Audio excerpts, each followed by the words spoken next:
Good morning, Facebook.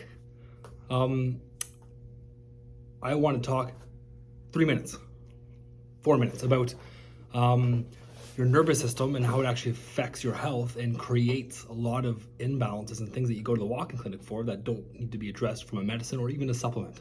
I'm talking about your nervous system and how many people come into my office, or do I hear or just talk about what they're dealing with their health imbalances. And it's adrenal fatigue, adrenals. I'm seeing this naturopath, they're working on my adrenals. I saw this herbalist, they're working on my adrenals. I saw my doctor working on my adrenals. And they seem to work on their adrenals for years and years and years and never actually change with how they're feeling throughout the day. Because this is regulated by your nervous system, not the adrenals. The adrenals are doing what they're supposed to be doing, which is responding to your brain telling them that something's wrong, but it's not wrong. So you have to, instead of supporting the adrenal glands constantly, your adrenal is a little bead shaped like this that's sitting on top of your kidney. So it's a physical gland, but it's connected to the brain. And it's only on because the brain told it that to go on because of some stress response or traumatic experience that happened in your life. That's the only reason. They don't just wake up and your adrenal glands are on. Something traumatic, physical stress like an accident or emotional stress, some sort of trauma occurred which created the adrenal gland to come on and not really shut off. When you're born, you got two main components of your nervous system. The parasympathetic, which is how you're born, which is rest, digest, everything's good to go.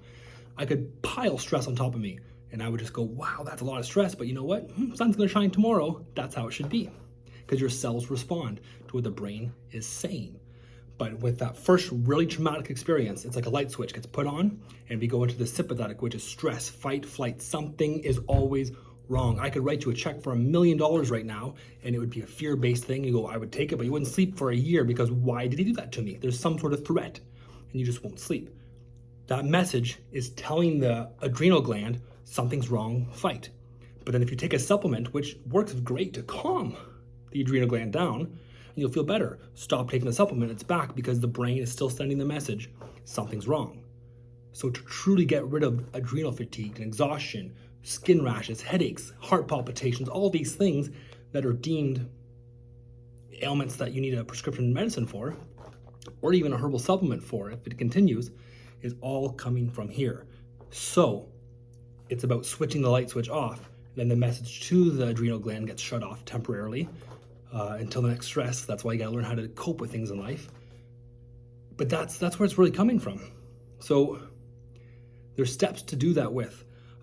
That's why also I always talk about the gut and the gut health, because that's actually where the majority of neurotransmitters are located from, and that's where the gut-brain connection comes from.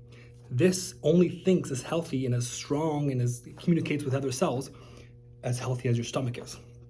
So it is not all in your head, it's all in your gut. But we have to learn to eat better because the foods we're eating are slowing down the digestive system and then coating it with almost like a wax-like substance that's stopping the neurotransmitters in the villi from functioning and absorbing. So eating better, exercising is what actually releases neurochemicals, endorphins, and neurotransmitters in the body to make you feel better. That's why science is backing everything, saying, you know what lowers blood pressure, you know what lowers cholesterol, you know what lowers a lot of things, could help to lower? Exercise. And how many people exercise? Some people think, walking up and down the stairs to the fridge could be exercise, but really pushing yourself past, once you get to like some sort of exercise routine and then you feel like just collapsing of exhaustion, if you push past each time a little bit, 10 minutes, you're putting yourself into the certain rhythm where the organs and glands have to stress. It's like a muscle. You got to work it out to actually make it repair and get healthier. But the concept for what I'm saying here is adrenal fatigue is a real thing. But by just constantly addressing the adrenal gland, you're just babying and coddling the issue. It's coming from some pathway in your brain from a traumatic stress. And why it's still telling it is just how we get stuck as humans. We're stuck and we're patterns, we're creatures of routine and habit. And depending on how severe the actual traumatic experience was, is how harder it'll be in overdrive sending the message to the adrenal gland. Don't get me wrong, I think adrenal gland support is beneficial and good. Otherwise you burn them out. Like, you've got to support, you got to give the body nutrients. If I'm gonna run forever, I need water. That's just a fact. The body needs that requirement.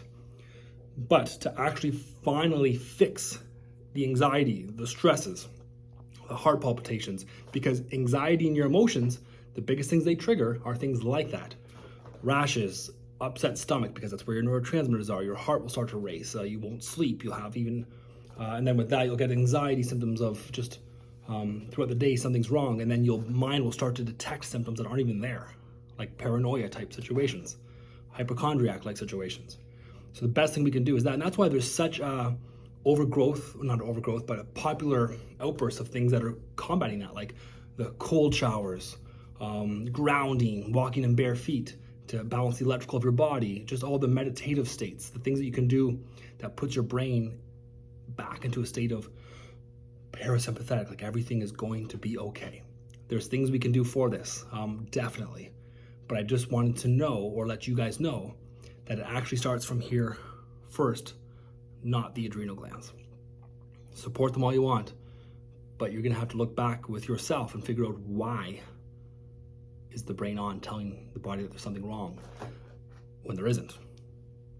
That's one of the hardest parts right there. This is just the first video I wanted to talk about with explaining about why it's not just the adrenal glands, and it actually is something that we're thinking. There's so many other things that we can talk about with the wordings of what you say versus giving thanks to what I have versus what I want in life, the gratitude aspect, things that just you become thankful for. The more thankful and gratitude you have, the better your life responds to that instead of in a fearful base, which just programs the body into a more stressful state. And then guess what? It's going to send it back to the adrenal glands and go, something's wrong, but it's not. One of my favorite people that I like to watch to talk about how the brain works and how everything's actually okay is Peter Cron. And one of the things in an interview, he was talking to somebody and said, what's like the quickest way you could sum up something to somebody? Because he says that he doesn't resolve issues, he dissolves them by just making you realize it's just the way you're thinking. You're trapping yourself with your thoughts. So he goes, what's the biggest way to help somebody and let them know that, get them through a big struggle right away? And he just said, like in 30 seconds, the quickest thing would be to let them realize that there's nothing actually wrong. It's just the nervous system saying everything is wrong, but it's not. And then if we live our lives that way constantly, you know no better, and you just keep supporting the adrenal glands. So support the adrenals. Definitely support the adrenals. But remember, there's some traumatic experience that happened in your life that caused it to come on, and it's like a light switch. It's time to turn the light switch off. Something to think about. Have a great day.